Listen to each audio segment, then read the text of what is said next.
What's poppin', ladies and gents? Oh, now we're in business.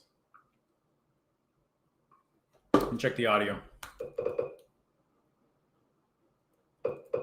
2 seconds. We're in business now. This is the good stuff. All right, look. I'm going to drop some fun stuff. Now I'm going to talk about the reasons why I have clients that do $200,000 last month. Another client did $400,000 last month. Probably going to be doing 500, 600 really darn fast. Who is this guy? Yeah, exactly, right? This is the new studio. I'm going to show you guys some fun stuff. I'm going to speak in a way that makes you say, holy shit, I had no clue. And I'll bet you by the end of this, you're going to realize the reason why you don't have clients doing $200,000, $300,000, $400,000, $500,000 a month is because you keep trying to do fun stuff. Keep trying to be cute instead of mastering the simplicity of all marketing. We have clients that are doing these $200,000, $400,000 a month, two separate clients, in spite of the fact that we do no targeting. We are running nearly no videos. All of our ads are headlines. And we do this even though we're one client. The client is the salesperson and the fulfillment, still doing $200,000 a month. And the other one is only 13 months into their business, brand new business, right? So you need to develop this thorough belief that the reason why you are having trouble, you are not successful, and you're not attracting better clients is because you keep missing the basics. The lesson I'm going to show you right here, right now, is the key reason why we have clients doing $200,000 and $400,000 and soon to be probably $550,000 to $600,000 a month. I'm not talking ads. I'm not talking targeting. I'm talking the thing that you keep missing and you keep skipping over. You ready? Here's how it works.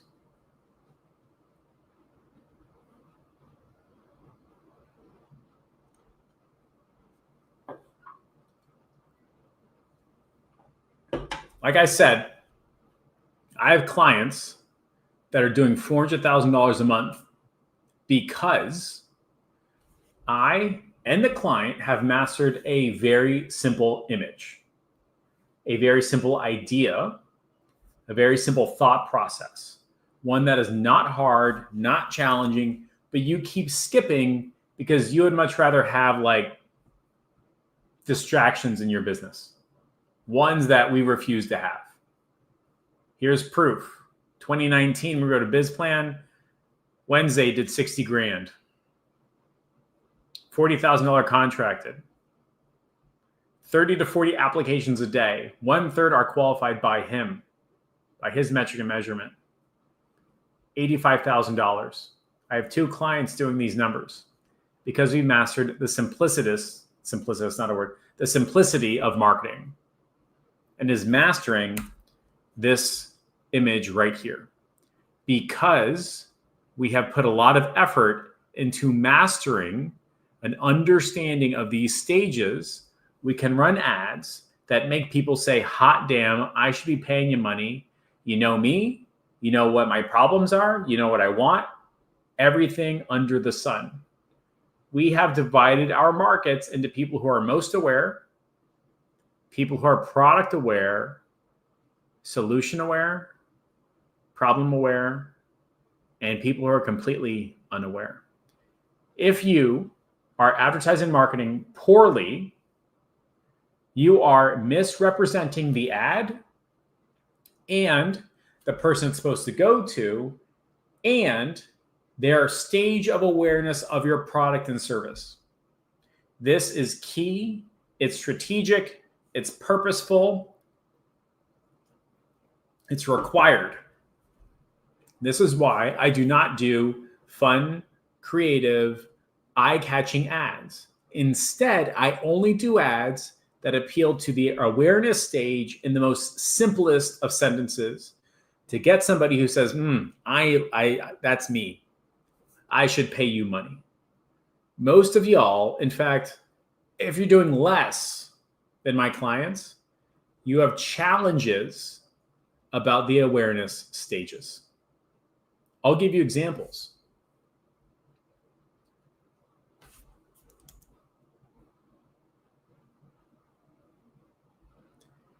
If you are going into a store, not talking to anybody, going to exactly where the store item is, buying something, and checking out, you are the most aware person.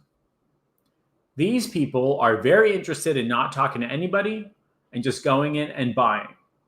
That's all they want to do. They are aware of everything that you do. They are aware of their problems, aware of solutions, they're aware of the products. They are buying.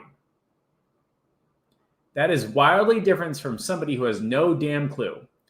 But you keep thinking they're the same damn person with the same marketing message.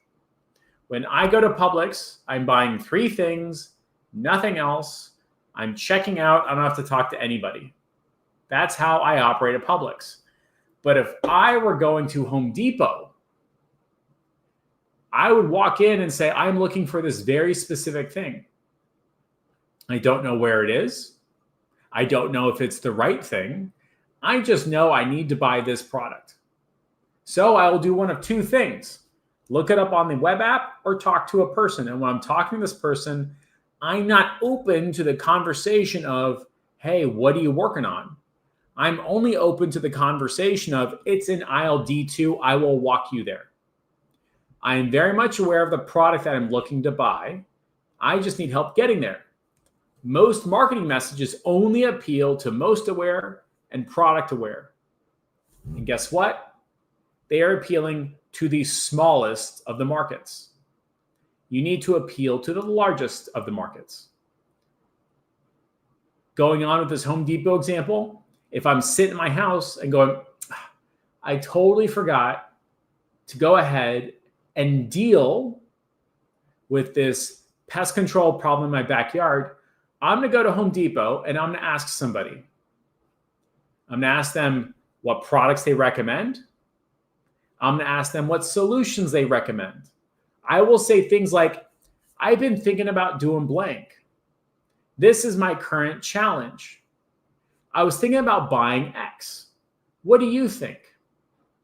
I am aware that Home Depot has a solution. I just don't know what that solution is. I don't know what product that is, and I don't know how much it should cost. If I sit in my backyard and go, God damn, I am covered in insects, I will go to Home Depot and say, every time I go to my backyard, I am covered in insects. It is a massive problem. I've got itches, I've got scratches, I've got bug bites. I'm not sitting there going, oh, I should have bought the pest control stuff. I'm sitting there going, I'm so fucking itchy every time I go to my backyard. So what do? I go to Home Depot and I engage in this decision tree. I start with the problem. We talk about solutions. They point to the product and I check out. The Home Depot person is accidentally aware that taking me from problem to purchase requires a conversation. And the biggest market is people who are unaware. They're unaware of the fact that their backyard should be looking a different way. They are unaware of the fact that their backyard could have these things. They are unaware of the fact that their backyard could have a whole bunch of bugs that bite their kids and give them bug disease. And that's why you'll see ads that start off with pictures of kids in the backyard and the narrator saying, you may not know this, but there's a chance that red ants in your backyard could give your kid an allergic reaction. Here's how to fix it. And they go through the whole thing. Unaware, problem, solution, product, and make them buy. This is how your marketing is supposed to work. This is the type of marketing my clients have mastered to go from 200,000, from 0 to 200, 0 to 400, and 400 to 600. It's this kind of stuff that just simply works. Give you another example. In the dating space, There are plenty of people saying, I am fine being single. And the biggest opportunity for dating apps is to make them aware that they could be more fine or happier. That's why you'll see ads for dating apps that are not Hinge versus Bumble, but instead talking about the people who are unaware that they could be happier. And they start off with a person who is mildly attractive, sitting in the house saying, I'm fine being single, making a call, and their friends are too busy with their wives, their girlfriends, their husbands, their boyfriends. And then that protagonist says, I wish I had someone to go out with. That's how your marketing is supposed to work. You're supposed to understand the difference between aware and unaware, the difference between problem, solution, product, etc. You need to take people up this tree to a point where they go, I've heard of dating apps. I don't know which one. Actually, I've heard of Hinge. Is it any good? And then they, in fact, buy the boost. The marketing messages you run at these individual stages for these individual people will be different. Another example. Cholesterol medication. You can live your whole life with high cholesterol and you are 100% fine. You are unaware that you have high cholesterol and that's how you're going to live your life. And it probably will do nothing to you at all whatsoever until one day your friend gets a heart attack and you go, how the fuck did he die? And when you hear about somebody dying, that's always the first thing. Oh my God, how did he die? Every single time. Suddenly, everyone's aware of the fact that they could get hit by a bus. Suddenly, your wife says, did you hear about George?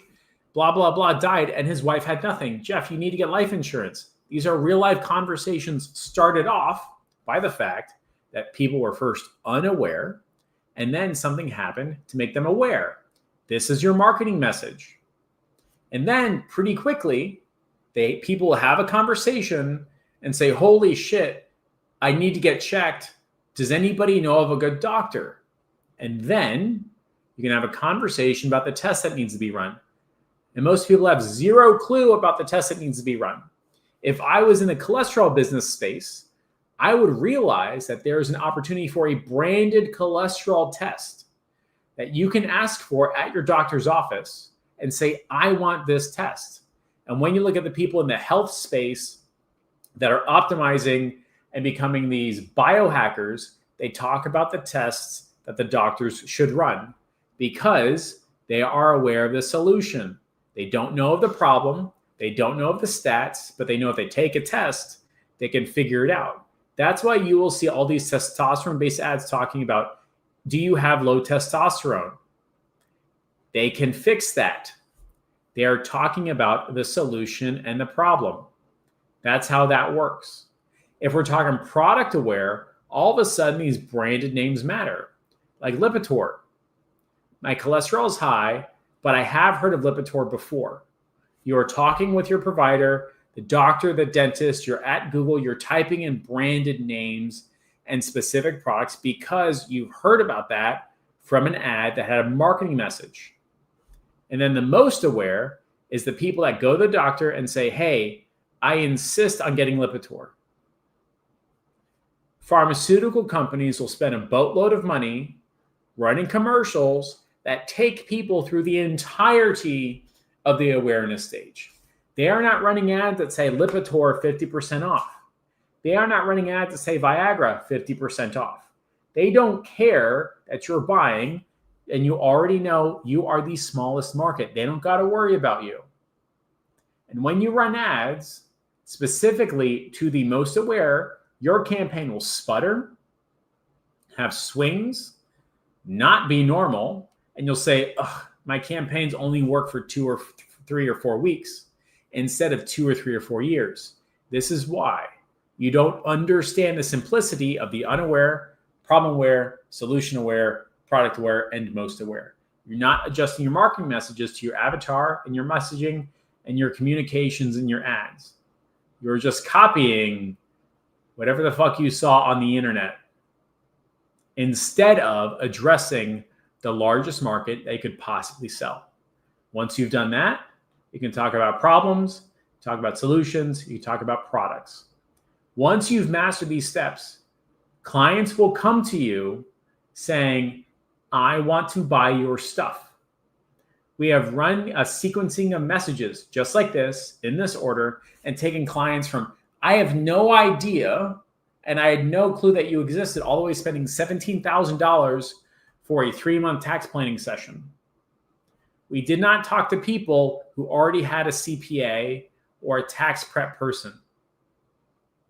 We talked to people who did not even know that was a solution and did not even know that they had a problem.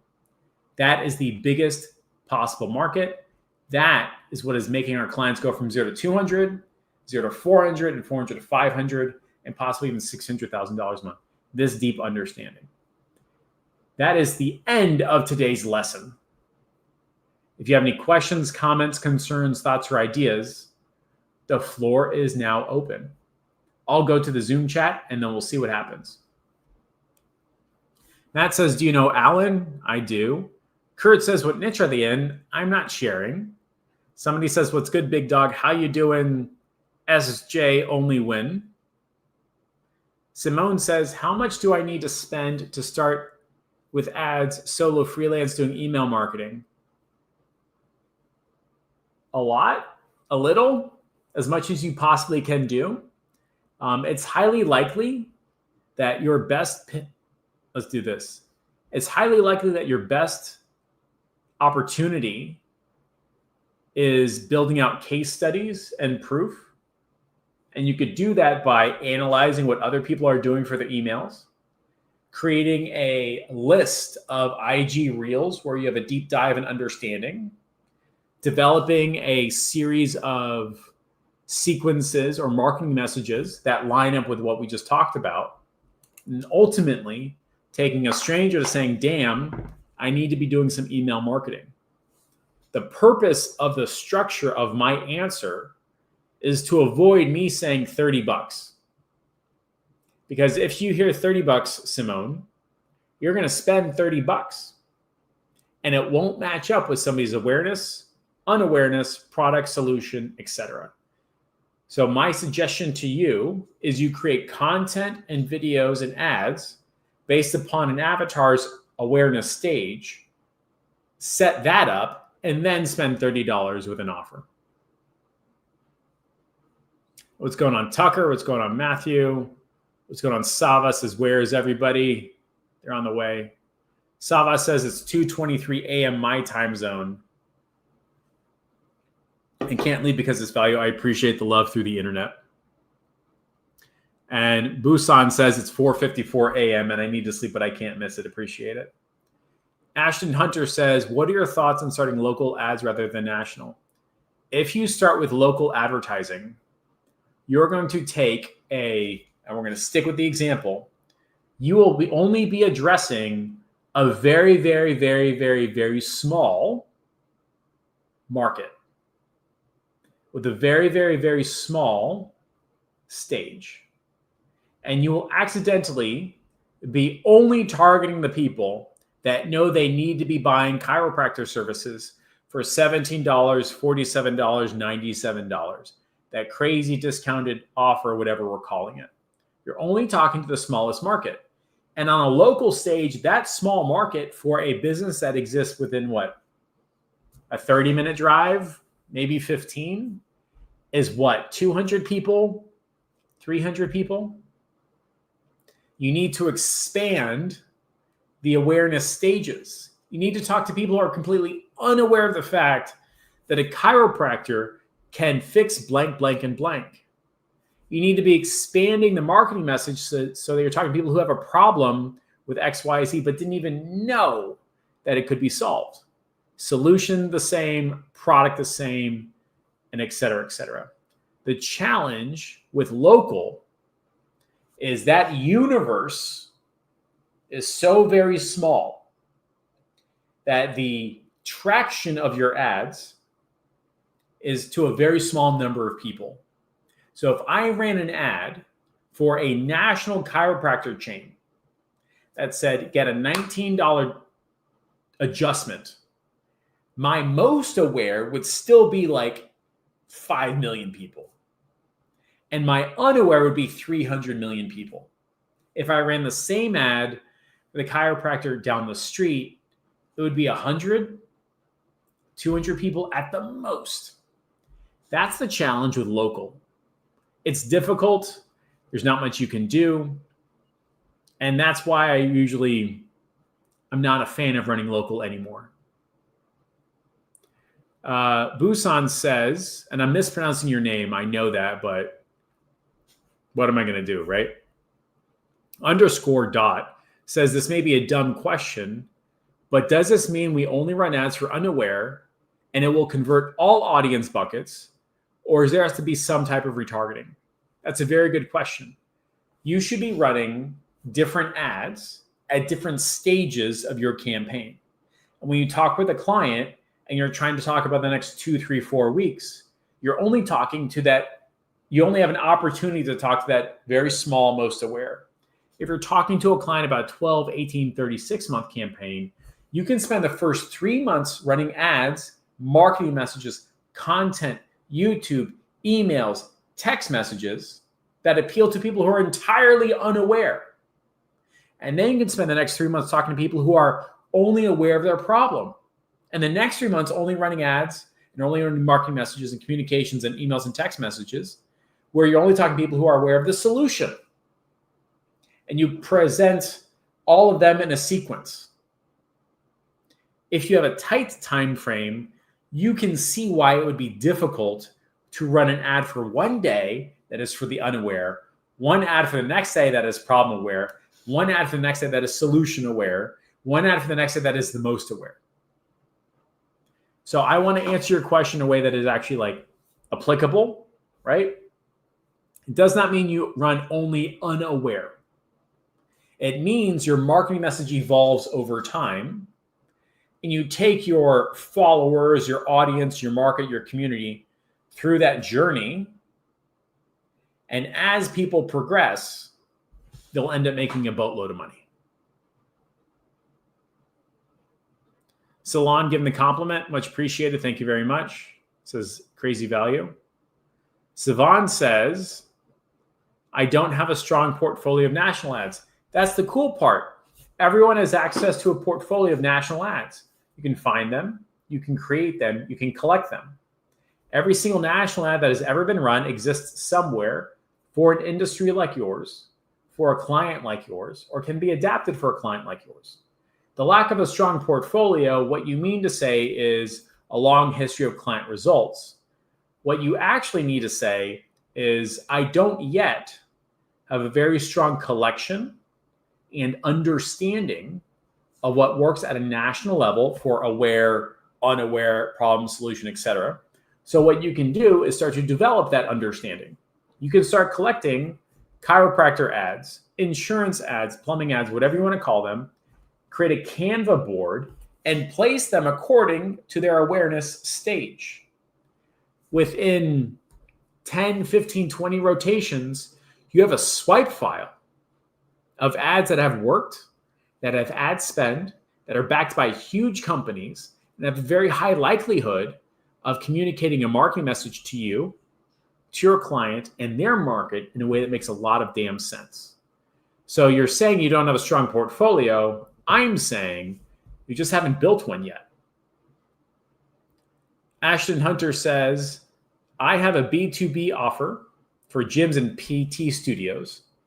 Every time I run ads nationally to try and get clients, I get worse leads compared to the like when picking a city and running them. What are your thoughts? I believe you're saying client getting. So you want to get gyms as clients or PT studios as clients. And now I'm going to give you a couple examples. If you happen to be talking to a client that is most aware of advertising online, they will start talking to you and saying, but Facebook, but TikTok, but Google, and have their thoughts and feelings and ideas on the most aware stages. That is the smallest market. You may actually want to be talking to businesses who are completely unaware of the opportunity. And the opportunity is not exclusive to making more money. There are lots of other added benefits of advertising, such as more referrals, better reputation, better community, better employees, brand, social status, et cetera, et cetera. So you could run ads that say, if you are a gym, you are unlikely to be aware of all the cool benefits that come with consistent advertising. Let me list it out for you. And you can list them out. And you can provide scientific proof written out by a journal. You can find it, citations and all, that say something to prove you right. And you can have a green screen background and you talking through it where you show these scientific journals and you show these added benefits and you show samples and examples of other clients and customers at a national, global, or local level. And you can talk about one of the reasons why national gyms like Gold's Gym advertise is not necessarily to get quote unquote more customers, but instead is to get more blank. And here's proof. You can even go down the path and say, you know what happens when you master this? You plug in Sydney Sweeney and you get a $200 million stock bump. So I believe, Ashton, the challenge here is that you are running accidentally marketing messages that don't line up with a very specific client avatar. And the gyms and the PTs in the Northeast are a lot different than the gyms and the PTs in the Southwest, Florida, Texas, you name it. So you have to get very, very specific on that type of client avatar, their awareness stage, their pain points or problems, etc. That's why you're not getting good results. Next, I'm going to deal with the shitty part or the worst leads. The challenge here is that we have not actually built in a filtering process. We have not allowed for qualification and disqualification. And we have not allowed for quote unquote data to be sent back to Facebook. Side note, I still believe it's the ad, but we'll go with my idea. What you need to be doing is setting up a funnel that lines up with B2B. That could be IGDM to your profile funnel, where your profile funnel is stacked with lots of proof, or add to a survey, add to a video with a button that says, see if you qualify, have a survey that qualifies and disqualifies, have them book an appointment, then have them show up on the thank you page, and then the conversion is on the thank you page. You could even take it further and go inside of your CRM and drag the cards over. And when you drag the card over, the data gets sent back to Facebook saying that is a conversion, which is the nearly ultimate way of doing it. Outside of that, Ashton, I cannot diagnose it. I'm just running on hypotheticals, but I am of the belief that we do not deeply understand the avatar of the gyms and the PT studios. And we are not creating marketing messages for those avatars. For example, when I ran ads for dentists, I would say things like get more dental implant cases.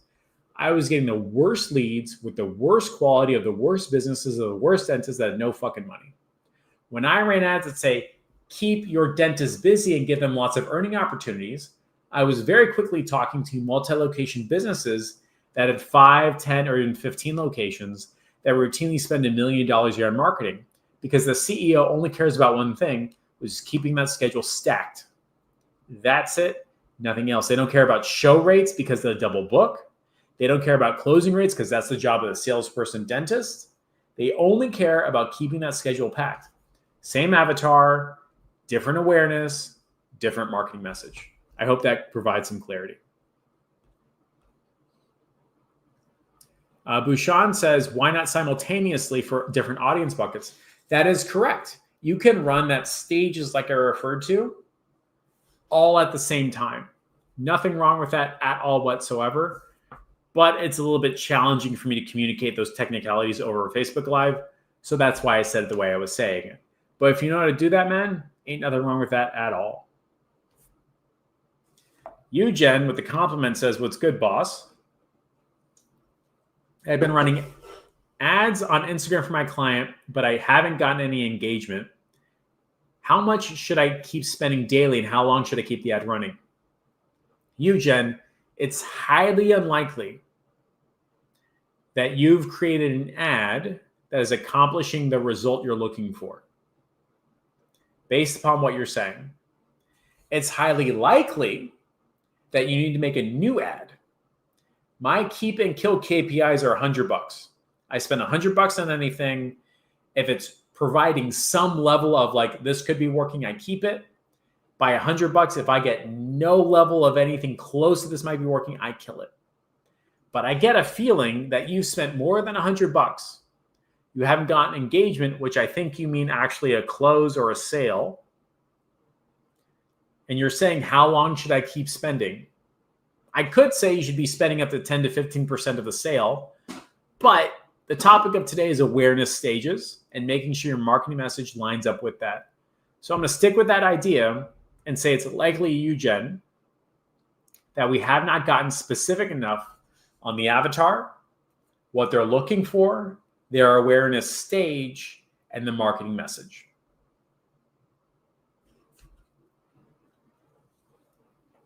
Ashton says thanks, and Bhushan says thanks. I hope it was worth your time. That said, I'm going to look at Facebook and YouTube. And if you've got any questions on IG, keep them coming. Parker says, what niche? I ain't sharing, but it's good to see you, my man. Alvin says, good shit. What's poppin', my man? Daniel Tapia says, let's jam on an interview. We can do that. And Paul says, what do you prefer instead of local? National. Running national businesses or even regional businesses means several things. The first is that they are big enough to actually afford a real retainer relationship, as opposed to the solopreneur who happens to be a plumber, who is living foot to mouth or hand to mouth. And when he pays you, he's actually not paying his mortgage. That is a bad client. When you focus on regional and national, you're only talking to businesses that can afford to pay you the $4,000 to $5,000 to $6,000 a month of brain space that's actually required to make these campaigns work. The second thing is you're immediately talking to a client that has good sales infrastructure. So you can sit in your superpower where your only job is to generate time, effort, energy, and money, is to turn time, effort, energy, money into marketing qualified leads. That means form fills, that means checkouts, that means appointments, things like that. You sit in that superpower, develop deep, meaningful understanding, know the hooks, marketing angels, awareness stages, etc. And then all they have to do is follow their script and close. If they are a national or regional business, they probably have that set up already. I'll give you another example. I can sit in the marketing seat of a good old-fashioned plumber. And if he don't know how to walk into some dude's house, say hi with a smile, and have a conversation that converts about water heaters, plumbing, piping, dishwashering, there's nothing I can do for that guy at all whatsoever. But if I'm talking to somebody who can do that, chances are they're already making a lot of money. They've already grown their business. They know what the fuck they're doing. They just need more. So those are the reasons why.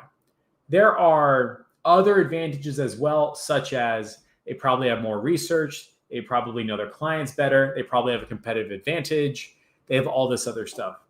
That is why I prefer going for anything beyond local, regional, multi-state, national, things like that. As a side note, Paul, I very often accidentally viewed myself as a savior to local businesses. There's a reason why they suck. So don't let that impact your life. Alvin says, what about the awareness stage campaign on the unaware messaging? That is a very strong question. I'm going to try to avoid the technicalities. It becomes a case-by-case marketing message basis where you got to plug in some stuff into the ads manager, tie in a bunch of mumbo jumbo, and there's no way I can do that on this live. So great question that ties into something deeper, but I'm doing my best to keep this a little bit more like theoretical. And Paul says, speaking to my pain. Thank you. Paul, stop doing local businesses. It's not saving nobody nothing. Not you, not them, not their clients. They got enough bullshit on their lap. They can't help you and you can't help them. Go for state, go for regional, go for national. The marketing message is better. They're more apt to pick up the phone. They're more apt to pay you real life money. And it probably only takes 30 days to figure it out anyway. So there you go. Ashton says, is the $100 test per ad set? How do you keep track of variations? I give any creative $100. Any creative. As good, bad, ugly, smart, whatever you think, I give it $100. From there, I can keep and kill. The technicalities of should it be at the ad set level or the ad level, as long as that ad has spent $100, I know if this thing is going to be good. If it's not spent $100, it's gone. Some people will set up an ad set and then have like 10 different ads in there. Cool. You don't know if it's good, bad, or ugly until after the $100. Some people will set up one campaign, one ad set, one ad, and force feed this fucker. That's cool too. Thumbs up, my preferred method. So it's not $100 per ad set. It's $100 per ad. And that's how I know if this stuff actually works. Steph says, how are the squats looking? Horrible. My legs hurt. My butt is sore. My inner thighs have not been worked out. And I think I'm done doing lunges. No more of those. And Alvin says, nationwide is way better in targeting and larger ad spend. I agree too, as well. So again, basic structure is the following. My clients are making $400,000 a month because I have mastered this very simple message. Understanding a marketing message and its awareness stages. This is why my clients are having success. I have a client that just told me they did $200,000 a month. My client, this one in particular, made $400,000 a month, probably going to be closer to $600 by the time you see this video. And here's proof. This stuff is working. It's not difficult. It's not challenging. It's mastering a very simple idea, which is your marketing message needs to be different based upon their awareness stage and their avatar. Controversy, hooks, making fun of, gap, and curiosity. If you ever see something on Instagram that triggers you, makes you say, holy shit, what the fuck is wrong with people? That is the unaware stage. I had no idea Jake Paul was such an asshole. Guess what? You are the unaware stage. Then you'll start seeing ads that are like, it's not your fault, you've been taught wrong, this versus that. This is where you'll see ads like the keto thing saying, if you've been trying to lose weight and you've been unsuccessful and you've been craving hunger, and you've been hungry this whole time, it's not your fault, you've been taught wrong. You just need to try something different. And very quickly, we're at the product stage. Very quickly, we're at the solution stage where we're talking about a new vehicle to get to the goal. You should try keto. Keto is the process of going from carb heavy to protein heavy. It has all these benefits, and it will take you from being super hungry all day long to feeling full. You'll lose all this weight. You'll be happier and healthier. Oh my God, that's so crazy. Yes, and here's proof. Look at the results. Look at the case studies. Look at the testimonials. Isn't it wild? Oh my God. Now that you know about this, we're going to go ahead and tell you about the product. And then we're going to ask you to go ahead and buy it. Because if you watch the end of any QVC video, there's a call to action. There are deadlines. There are price increases, supplies running out. They are making you want to buy. That's how this shit is supposed to work. Savas says, how often do you go live? Whenever I've got time, effort, energy. I've got a newborn, so you're viewing the one time, probably 6 weeks my brain is working as intended. So thank you for asking, but it's rough. Paul says, do I put creatives for each stage of awareness in the same ad set, dynamic, different ad sets, different steps in the funnel? It's really, really rough and difficult for me to answer the question. in this context, just like I said with Alvin, it's almost impossible for me to communicate as it should be because of all the different combinations and permutations of everything that you're mentioning right here. I'm going to avoid answering that question because if I do answer it specific to you, everyone else will follow that and it won't work as intended because each avatar and each stage and each setup is different. I will tell you that you're kind of on the right path. That's as far as I can go. And then Subhan says, how does this work with service businesses?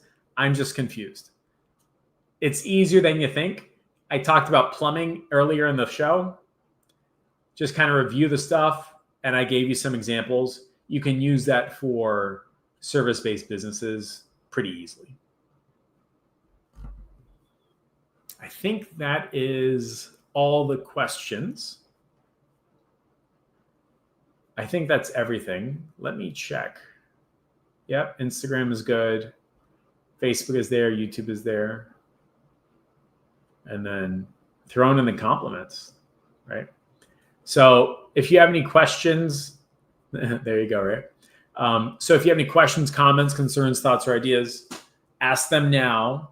Because if like 10, 15 seconds goes by where there's not a question, I'll just take that as a signal of like it's too late and y'all went back to sleep because it's 2 a.m. and 4 a.m. and 6 a.m. for my audience. And then, peace out, good night, right? So keep them coming while they can. This is a rare opportunity. Mason says, do you ever try to keep a certain percentage split for organic on your posts, like podcast posts, free lead magnet, comment? Very good question. I am of the belief that we are in the who market, as in who are you, not what do you do, not how do you do it, not why do you do it, but who are you? And just as importantly, I believe clients are more attracted to the who than the what and the where and the why and the how. So that means you need to talk about who you are, show authority, show authenticity, document that stuff, make sure that they know that you, the who, know the hell of what you're doing. And the higher up you are in the who chain, the better clients you will attract. I'll give you the opposite example. If you were there around about 5 years ago, everybody was talking about funnels and funnels and funnels and funnels. And pretty quickly, those clients realized that the funnel people were the worst people. They relied on the tool instead of expertise. They had no idea about results. They were just thinking that the vehicle, the method, the thing that they had was God's gift to earth and their method to millions. That was how they joined the industry in the first place. Oh my God, I just need another funnel. Now you're seeing the same exact thing with the automation crowd. Oh my God, I just need another automation. If I get the right automation, I'll be wildly successful. I'll make a boatload of money, et cetera, et cetera, et cetera. That will follow the same rebound off of the how and the why and the what, and it's going to slide all the way back to who. As soon as somebody has a bad result here with a bad provider or a bad tool, they go, nope. Who is the guy on the phone? Who is selling you the stuff? Whose company is that?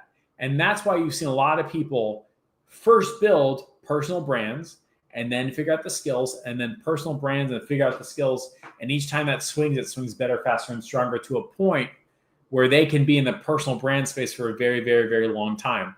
For example, nobody knows what the hell Alex Hormozi sold on those webinars at all. We have no clue. None. We didn't see what was in the book. We don't know what it's going to get us. We don't know when it's going to get here. We don't know why we're doing it. We bought it because of why. Why did we buy it? We bought it because of who was selling it. We are in the who market. Iman Ghazi, by far, has the worst fulfillment and back end in the industry. It is a dirty little secret. Everybody's cool with it, but it's who. We are in the who market. So when I think of my Instagram, my YouTube, and all that, it's about those podcasts, 80%, because it helps figure out who with authenticity, with authority, et cetera, et cetera, et cetera.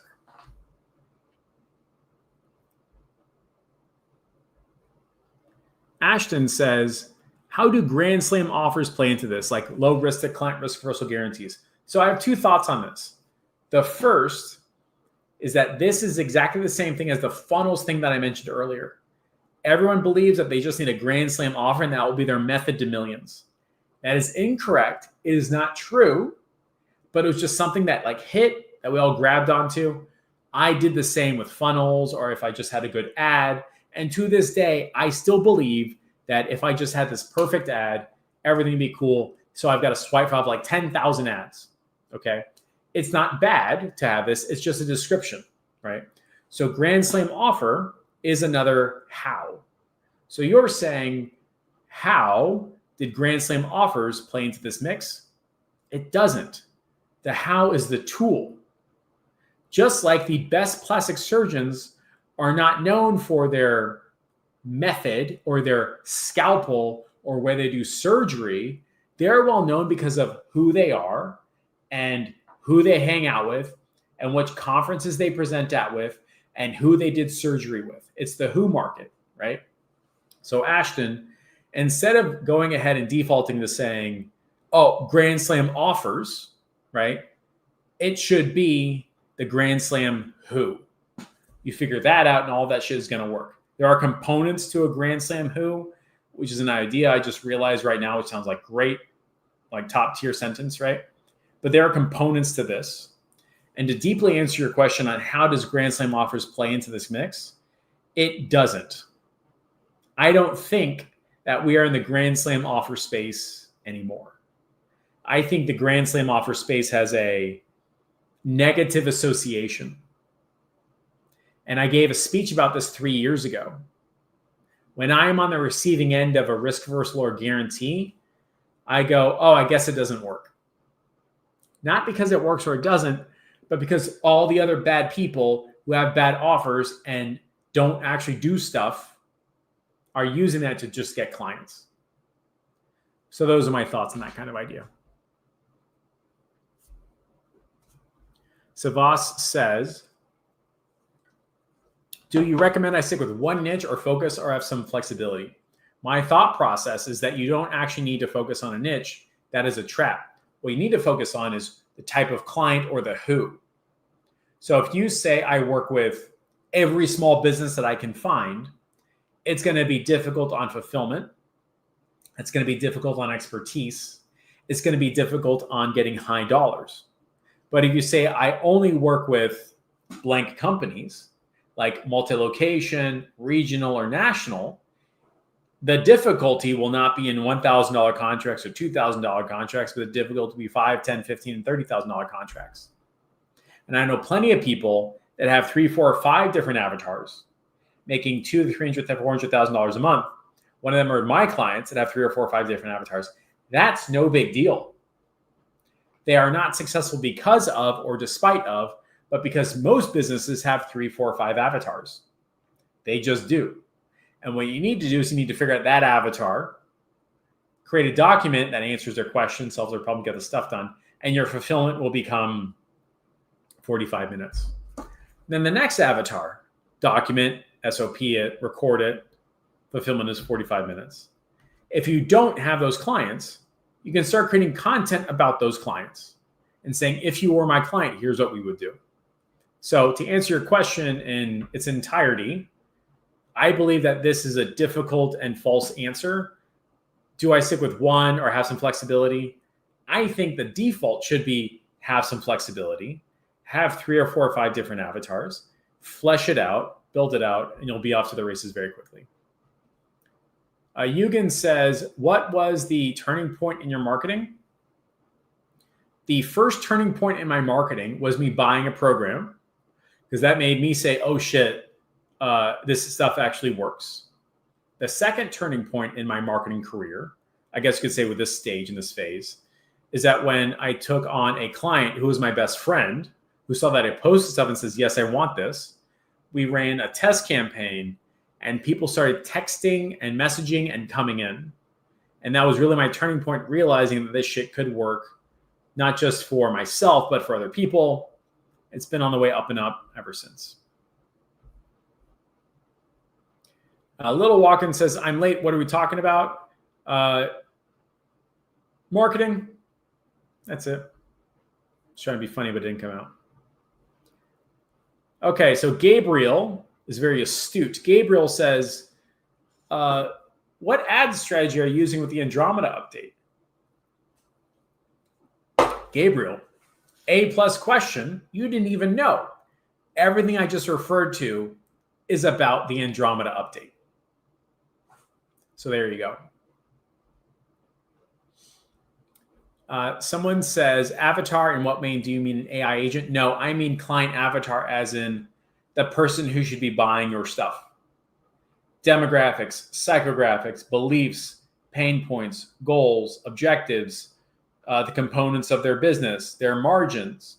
I'm talking about what they believe to be true, the cult building sentences that they use, their tribal language, their best employees, their worst employees, how often they hire, how fast their clients come in and out, how often their clients come back, how much their clients actually spend in an average 6 months, 12 months, or 18 months, the type of services and products and services that they use and they sell most frequently.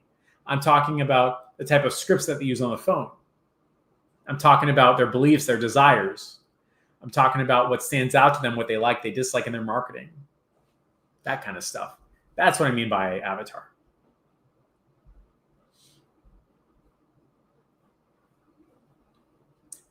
Subhan says, what funnel would you recommend if your budget is $3,000?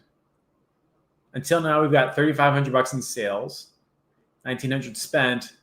All right, so 3,500 divided by 1,900, that's 1x. I'll just say it's 2.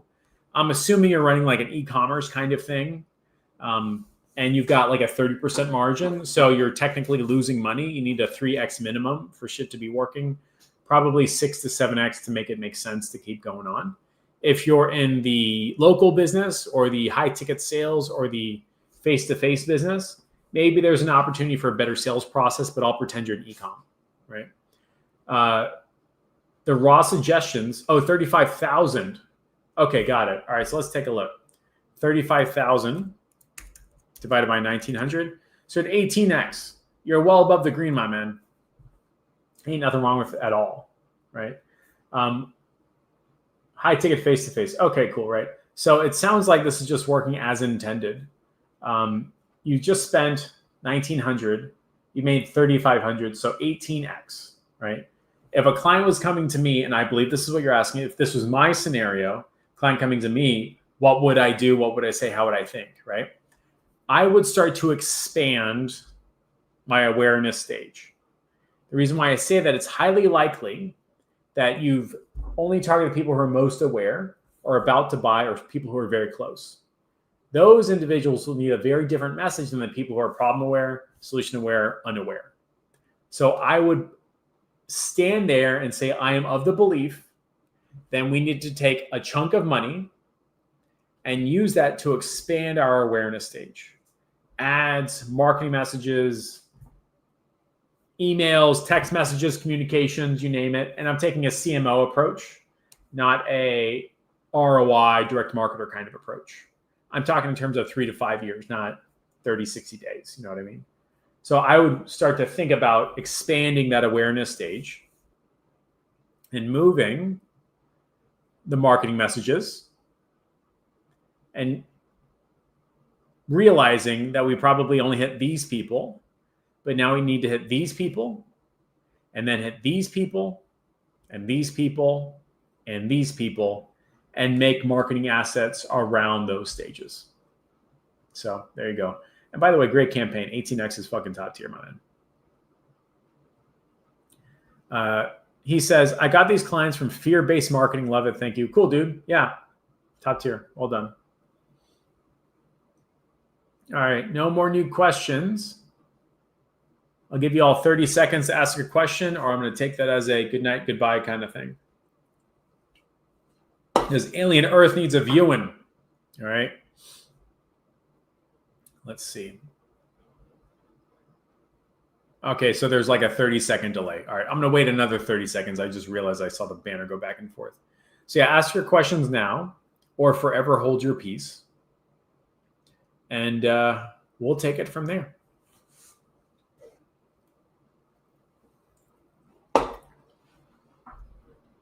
All right. Watkins says, I'm in the logistics industry. Okay, he's in trucking. All right. We own a CRM. Okay, so you have a CRM that runs security checks and verifying truckers. What do you recommend in this marketing? There's two questions. First off, I'm assuming I'm right by saying you have a CRM that checks that the truckers are actually truckers. That's what I'm assuming, right? If I'm wrong, you're going to have to correct me. The second thing is that just like Salesforce or Oracle or any of the sales CRM providers like HubSpot, I would take a look at how they grew their businesses. And HubSpot built the idea of inbound marketing. I'm going to sense check that real fast. HubSpot inbound marketing book. Yeah, okay. It was written by one of the founders. They wrote a book that made people say, you do not even know, you are completely unaware of the fact that the way people are buying from businesses now is not blah, blah, blah. They're not waiting to come to talk to you and then getting sales objections. They're doing all this stuff, research, and then they're going inbound to you. So that book is called Inbound Marketing. He wrote that to address the most unaware stage, right? People read that book and they quickly became aware of a problem. They don't have inbound marketing set up. They became aware of a solution called HubSpot, which sets up your inbound marketing. And then they became aware of the product. And then ultimately they bought. So I would take that approach, expand that circle. You could look at the way HubSpot does their marketing, starting from 15 years ago with that book, or even probably Oracle's a bad idea. Salesforce, maybe. I would stick with HubSpot, yeah, and how they wrote that book to address the unaware market. And then people naturally converted. I believe you could do the same. You probably don't want to hear that. You probably want to hear something a little bit easier. But I'll tell you what, if you wrote a 100-page book that made truckers, that made businesses totally, suddenly aware that they need security and verifying people's identity, you'd have explosive and exciting growth. Instead of just trying to say, I just got to get one more trucking guy who can do 15 applications every 8 weeks. You know what I mean? That's the difference.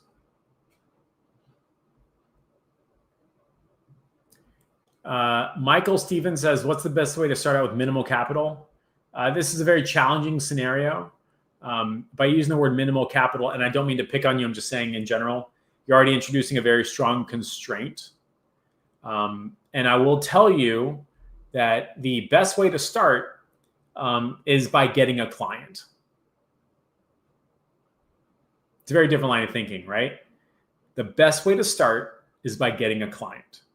Friend, family, associate, freebie, trial, don't care. Best friends or not. Get a client, get them a result, use that to get paying clients. And you'll realize pretty quickly, you don't need any money to get a client. You just need effort. So there you go. Gabriel says, with the update, Meta wants us to put the top and bottom in one ad set. Well done. For the coaching industry, what kinds of ads are you creating for each stage? I'm not sharing that for shit, Gabriel. You brave motherfucker. Okay, that's my good stuff. All right. Ain't no way I'm sharing that with anybody. It's my plan to grow to $1 million a month, and I'm going to keep that under lock and key. And I know some of you all are finding the page. You're not. We got decoys, motherfucker. So good fucking luck. Right? So, Gabriel, good on you for asking. But I'm not sharing the kinds of ads that I'm running beyond the fact that I'm going to say they are not videos. They are not hooks. They're not cute. They're not fun. But they only directly appeal to those awareness stages. Flip is throwing fires. Appreciate it. Lil Watkins says, thank you. Are you open for a private call? thank you for asking. I am, but I charge for my time. If $375 for an hour is okay with you, you can send me a DM. I'll send you a payment link and we'll talk. Michael Stevenson says something very accurately, which is, in the beginning, nothing is below your quote unquote dignity. I will tell you, Michael Stevenson's right now, nothing is even below my dignity. And once you start having these like dignity ego conversations, ooh, it is a spiral. I still give free advice, as you can see it. I still talk to people about how I can help them. I still run test runs on campaigns. So in the beginning, nothing is below your dignity. And to this day, nothing is below my dignity.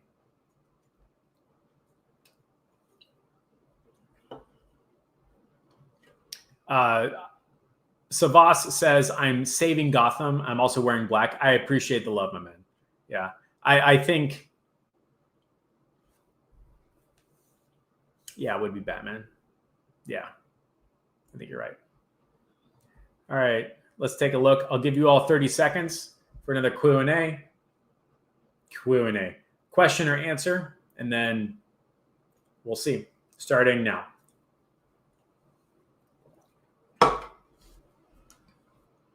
And I'll check to make sure I didn't miss anything.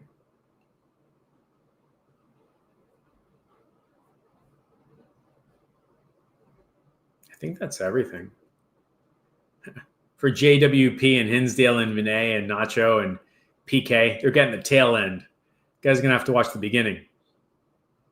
Michael Stevenson says, that's true. Trust and value have establishments and increments.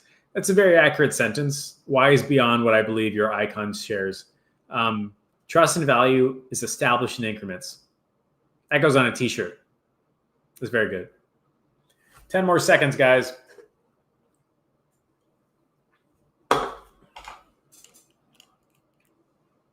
And that's it. Peace out.